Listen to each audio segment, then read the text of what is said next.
ilmu itu pahalanya sama seperti kita selalu bertasbih kepada Allah Subhanahu wa ta'ala. Wal bahthu anhu jihad. Ya, dan bersungguh-sungguh dalam mencari ilmu itu sama seperti jihad. Coba ente bayangkan. Sama seperti jihad. Walaupun ente nggak megang pedang untuk berjihad. Karena orang yang menuntut ilmu itu mereka sedang berjihad hatta yarji. Orang yang menuntut ilmu, mereka sedang berjihad di jalan Allah sampai mereka pulang. Makanya kalau ada orang yang menuntut ilmu, kemudian dia matinya mati syahid. Bahkan sampai-sampai contohlah para ulama. Di akhirat ketika ditimbang tintanya para ulama, tinta ulama dengan darah syuhada, dengan darah orang yang mati syahid berjuang di jalan Allah, itu ketika ditimbang lebih berat tintanya ulama daripada darah orang yang mati syahid. Bukan berarti kemuliaannya berkurang, enggak. Di sini membuktikan bahwasanya tinta para ulama yang mengajarkan ilmu, yang mencatat ilmu, itu membawakan manfaat bagi seluruh manusia. Sehingga seluruh manusia itu bisa tahu dengan apa? Dengan tinta ulama. Maksudnya dengan kitab-kitab para ulama. Ditimbang darah orang yang mati syahid berjuang jalan Allah dengan tinta ulama yang menulis kitab, ya, membahas kitab, ditimbang lebih berat tinta para ulama. Paham?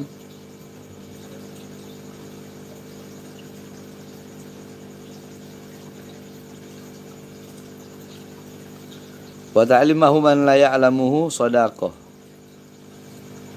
Dan mengajarkan ilmu kepada orang yang tidak tahu itu bernilai sedekah. Ente nggak punya uang untuk bersedekah, kasih ilmu. Sedikit apapun ilmu yang ente tahu, jangan pernah ente katimul ilm. Jangan pernah katimul ilm. Kasih. Yakni jangan pernah malu untuk memberikan ilmu, walaupun ente punya ilmu cuma sedikit. Contoh, ente cuma tahu hadis al-haya'u minal iman. Walaupun ente tahu cuma satu hadis itu, tapi ketika ente melihat ada orang pakai celana pendek, berarti kan ini orang membuka aurat, membuka kemaluannya. Karena aurat laki-laki dari pusar sampai lutut. Ente bilang ke dia, al-haya'u minal iman, malu itu sebagian dari iman. Kalau pakai celana jangan pakai celana pendek, tutup sampai dengkul tuh. Ente kan memberi ilmu kan? Itu sedekah.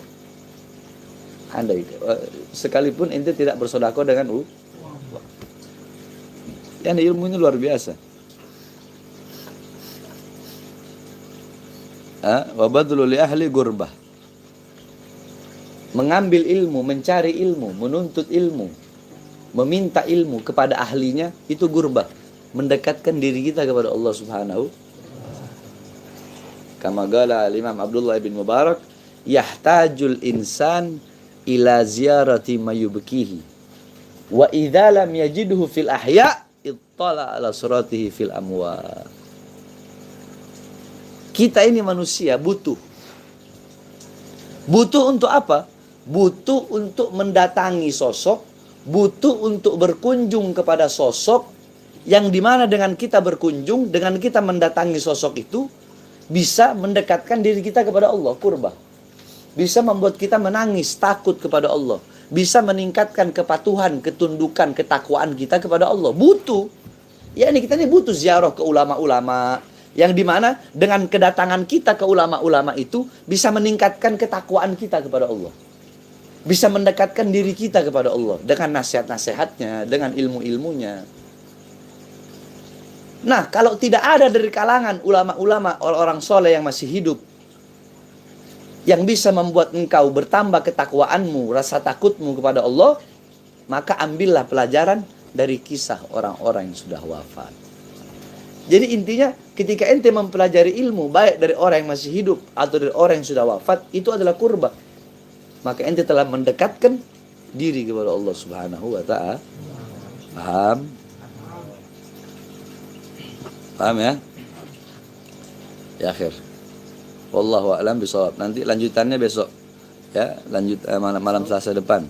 Wa huwal anis fil wahda was sahib fil khalwa wad dalil 'ala din wal musabbir 'ala sara wad dhara wal wazir innal ahla wal gharib innal ghuraba wa munarus sabilul jannah yarfa'ullahu bihi aqwaman fayaj'aluhum fil khair sadatan hudatan yuqtada bihim adillah fil khairi takhtassu atharuhum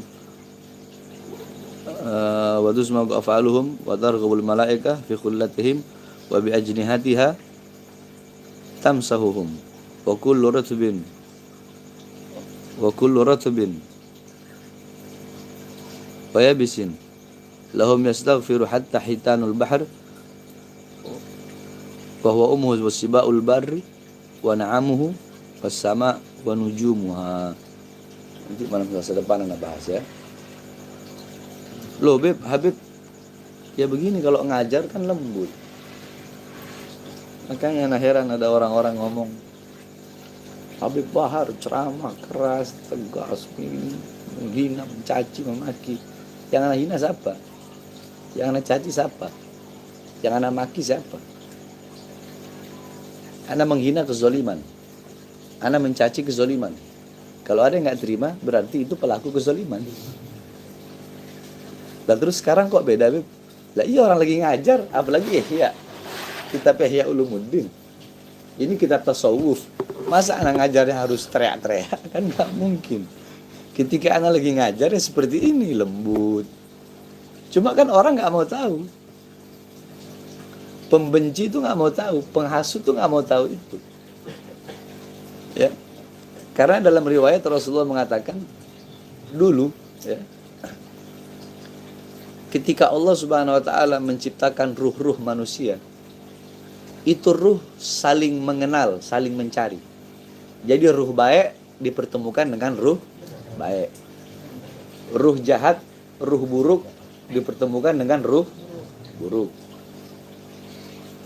Sehingga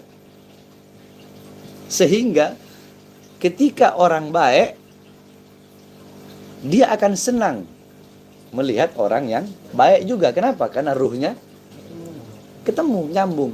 Dan dia tidak akan suka kepada orang yang munafik. Orang yang baik akan suka kepada orang yang sesama baik. Akan suka perilaku-perilaku yang baik. Dan tidak suka atas kelakuan orang-orang yang buruk. Jadi ini ibarat minyak sama air, nggak bakal nyatu. Ruh baik dan ruh orang baik dan ruh orang buruk. Nah, orang yang ruhnya ruh orang munafik tadi, kan ruhnya juga bersatu tuh. Jadi mereka sesama mereka saling senang itu.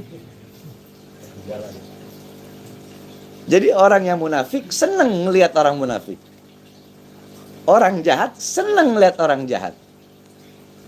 Sekalipun kelakuan perbuatan yang dilakukan oleh orang munafik itu adalah perbuatan yang buruk, bakal dianggap benar. Kenapa? Karena sama-sama munafik. Karena sama-sama buruk. Karena ruhnya menyatu. Dan orang yang munafik tadi nggak bakal suka dengan orang yang baik. Dan apapun yang dilakukan oleh orang yang baik tadi, bakal dia anggap buruk sekalipun baik. Begitu banget. Jadi bukan berarti anak merasa diri anak baik, enggak. Anak ahli maksiat, banyak dosa. Tetapi orang bisa menilai. Makanya nggak main dunia maya. Kita main dunia nyata aja. Ya. Paham? Jadi kalau lagi ngajar seperti ini. Makanya kan Anda bilang kalau mau tahu kelembutan anak, akhlak anak, adab anak, datang ikut pengajian Ihya seperti ini. Ini Ihya kitab tasawuf. Paham? Ya. Kalau di mimbar beda lagi. Kalau udah di mimbar beda lagi. Beda mimbar sama ngajar begini beda. Kalau di mimbar beda lagi. Kita hantem tuh yang zolim-zolim. Kita hantem yang zolim. Siapapun pelaku kezoliman, pelaku ketidakadilan, pelaku kemungkaran, bakal ana hina, bakal ana caci, bakal ana maki sampai habis mulut ana. Bodoh amat orang mau bilang ana apa. Orang mau bilang Bahar tukang hina, tukang caci, tukang maki, nggak apa-apa.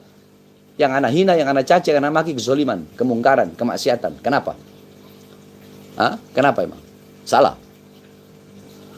Terserah ke orang sudah. Antum. Gitu ya. Mudah-mudahan manfaat. Wallahu a'lam. Ya Rabbana a'tarafna.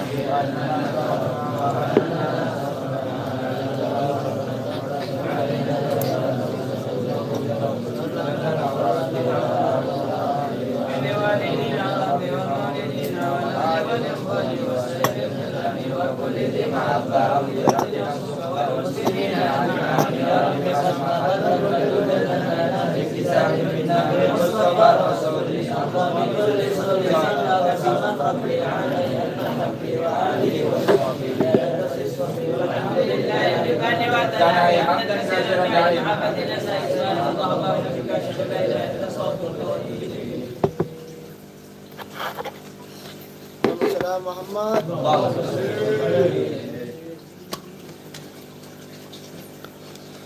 Ya Allah, ya Rabbi, Muhammad Rasulullah.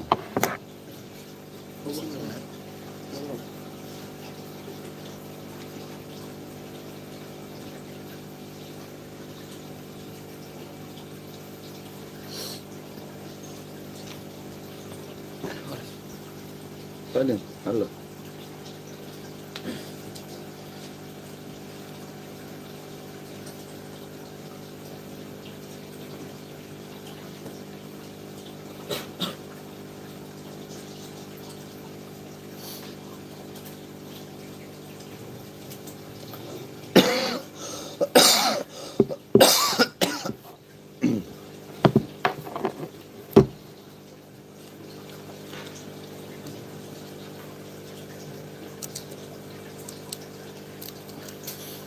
Caci maki pemimpin, iya.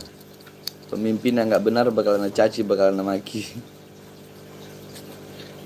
Kalau pemimpinnya benar, anak hormati. Habib jangan live, banyak yang hasut, banyak yang caci maki, dengki, nggak apa-apa. Suruh nonton.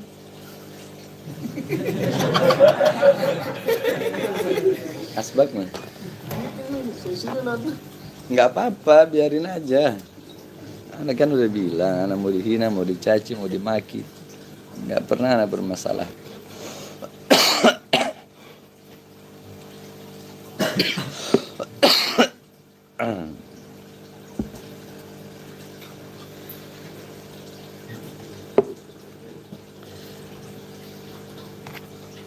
Mohon doanya istri anak lagi hamil, amin. Mudah-mudahan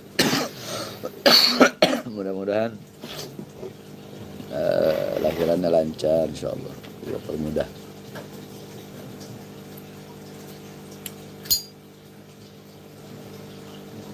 Ente tahu, banyak orang-orang sekarang ini pengen suhro, cari suhro, tahu suhro, cari ketenaran. Pengen tenarnya dengan apa? Dengan dua cara. Ada dengan cara yang baik, ada dengan cara yang buruk. Cara yang baik bagaimana? Ya dengan dia muji-muji lah. Entah wallahu a'lam. Itu sebenarnya baik, bagus. Tapi entahkah ikhlas karena Allah atau karena pengen dikenal. Memuji-muji dengan pujian. Nah, ada yang kedua. Yang kedua pengen tenarnya dengan apa? Dengan menghina, dengan mencaci, dengan memaki para ulama, para habaib yang dikenal. Kalau ulama habib yang nggak dikenal, nggak dicaci, nggak dihina, nggak dimaki. Paham kan? Terus lagi rame lagi nih. Katanya habaib di Indonesia palsu semua. Habaib yang dibilang palsu itu habaib yang bertentangan. Ya, kalau menurut pandangan anak, habaib yang bertentangan itu mungkinan dibilang palsu. Tapi kalau habib-habib yang dekat sama pemerintah nggak palsu. Pendapat mereka mungkin seperti itu. Jadi kembali lagi ke politik. Oh, kalau habibnya dekat pemerintah, kalau habibnya lemah lembut nggak palsu. Kalau habibnya keras, tegas, palsu.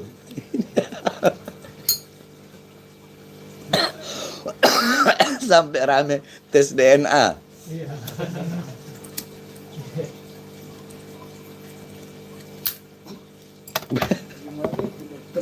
Hah? Ya Allah ya Rabbi.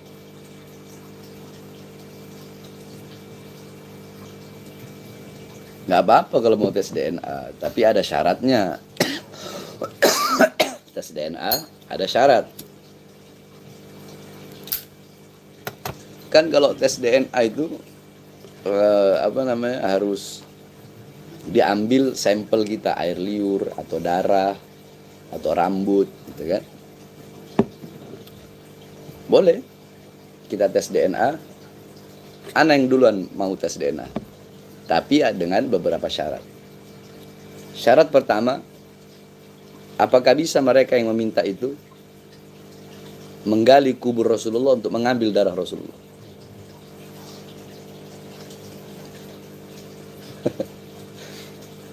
Terus syarat yang selanjutnya, sebelum tes DNA kita orang para habaib, tes dulu DNA mereka sebagaimana sabda Rasul. Kenapa? Karena kita orang pengen tahu. Kata Rasulullah SAW dalam satu hadis, man lam ya'rif haqqa itrati wal ansar fahuwa ihda min salas, imma munafik, ya, kata Rasulullah, orang yang tidak tahu tentang hak, kemuliaan, keutamaan keluargaku, anak cucuku, dan tidak tahu kemuliaan serta hak di sini maksudnya kemuliaan, keistimewaan, keagungan daripada sahabat-sahabat Ansor dan sahabat-sahabatku. Jadi intinya tidak mengakui, tidak tahu tentang, tidak tahu berarti kan dia harusnya tahu dong. Nah tapi ini dia nggak mau tahu tentang keistimewaan, kemuliaan, keagungan beliau-beliau, ya, para anak cucu Rasulullah dan para sahabat.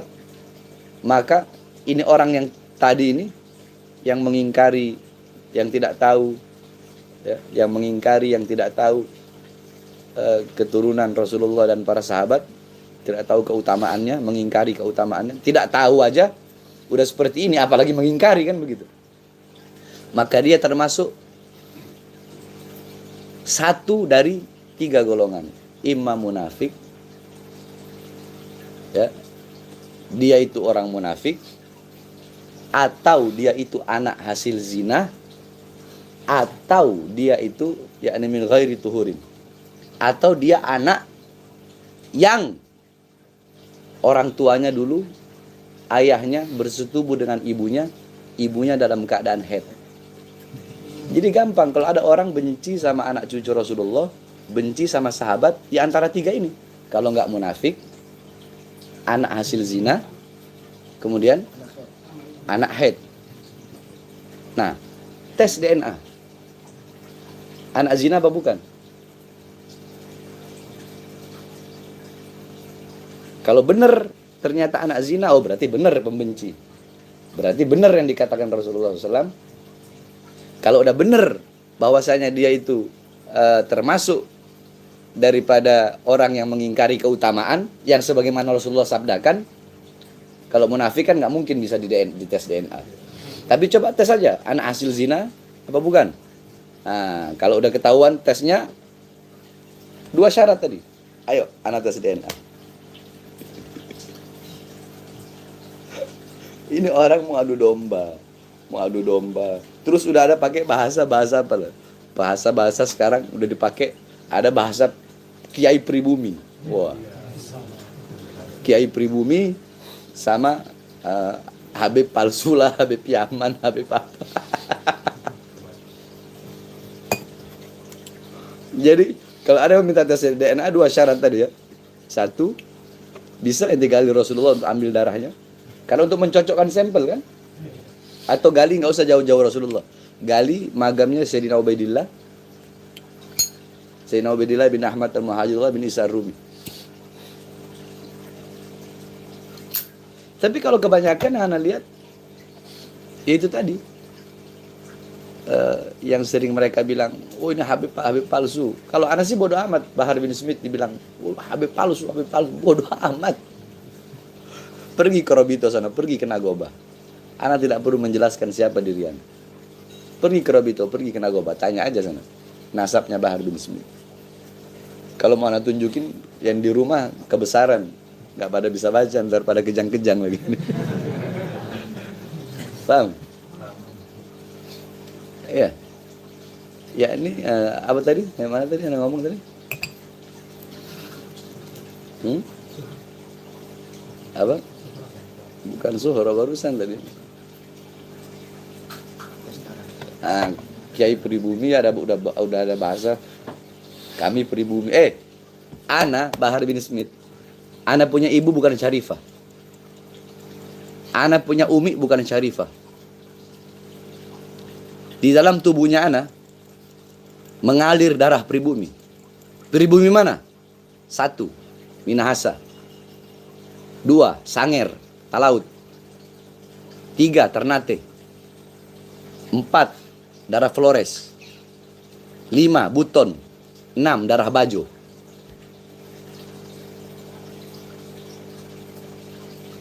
6 darah Indonesia Timur ada dalam tubuh Ana. Terus mau bilang-bilang pribumi-pribumian? Hah? Karena Ana punya ibu bukan Syarifah. Ana punya ibu asli Indonesia. Ahwal. Darah Minahasa, darah Sanger, darah Ternate, darah Bajo, darah Buton, darah Flores. 6 darah Indonesia Timur dalam tubuh Ana. Terus mau pakai bahasa kiai pribumi apa? Nggak usah, jangan kayak begitu. Jangan ya ini selama ini Ana ngebantah pakai dalil, Ana bantah pakai dalil. Pernyataan kalau mau hina Ana, caci maki Ana silahkan, nggak apa-apa, nggak masalah. Tapi jangan sentuh, berani-berani sentuh habaib. Walaupun nggak ada habaib yang bersuara tentang ini, tetap Bahar bin Smith bakal bersuara. Walaupun andaikan Robito atau Nagobah nggak bersuara, Bahar bin Smith bakal bersuara. Walaupun Ana sendiri tegak berdiri melawan orang-orang yang mengatakan habaib di Indonesia diragukan, Ana yang bakal berdiri melawan. Pakai dalil, ayo. Membasul masail, ayo. Mau pakai kitab, ayo. Malah ada lagi siapa itu? Gak tahu siapa itu. Di Tangerang apa di mana itu? Ngajak perang. Ya Allah ya Rabbi. Woi, kita orang ini nggak pernah mau cari musuh. Kalau di Sulawesi kita orang punya peribahasa, musuh tidak ku cari, musuh datang haram ku lari. Kita orang tidak bakal memerangi sebelum diperang. Tapi kalau mau nantang kita orang perang, kita tunggu. Ya. Paham? Hah? Ana nggak perlu, Ana sendiri. Ana bukan mau bawa masa, bawa apa enggak. Sendiri.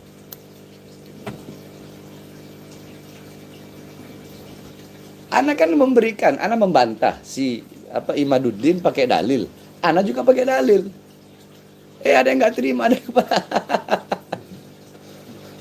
kalau saya cucu Wali Songo, saya mau ente cucu Nabi Ibrahim kek, mau ente cucu Nabi siapa kek, benar-benar salah, nggak ada urusan. Paham? Dan Ana tidak menafikan ada juga memang habaib yang buruk ada, tapi tetap nggak bisa ente ilangin habibnya. Mau itu Habib ahli maksiat, kayak sama kayak orang nanya, Beb, gimana tentang Habib Zain Kribo? Ya walaupun dia begitu modelnya, ya tetap dia Habib. Terus bagaimana? Walaupun begitu modelnya, ya Habibnya nggak hilang lah. Ana tidak menafikan. Ya banyak Habib-Habib yang suka maksiat, suka berbuat dosa, banyak.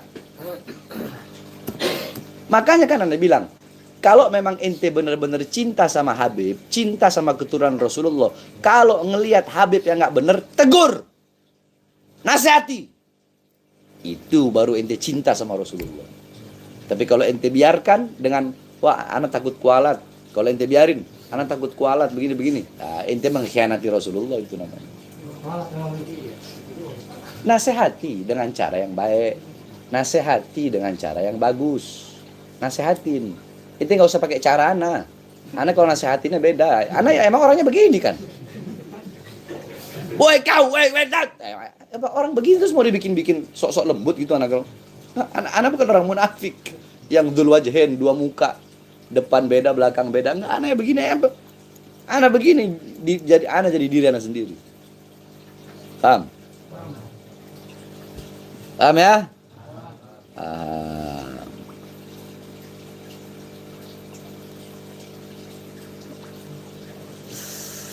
Akhir. Khalas pakar.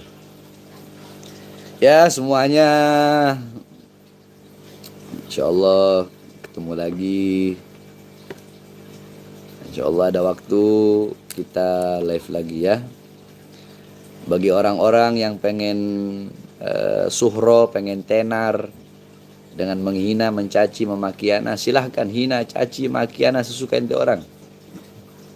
Ya, hina, caci, maki ana sesuka hati orang, sesuka ente orang. Ada yang menghina, mencaci, memaki ana dengan berharap ana membalasnya, ana bikin video, ngarep banget ya. Biar viral ya, biar dikenal ya. Nggak. Hina ana, caci ana, maki ana. Ya, sebab ana tahu dari situ ente cari makan.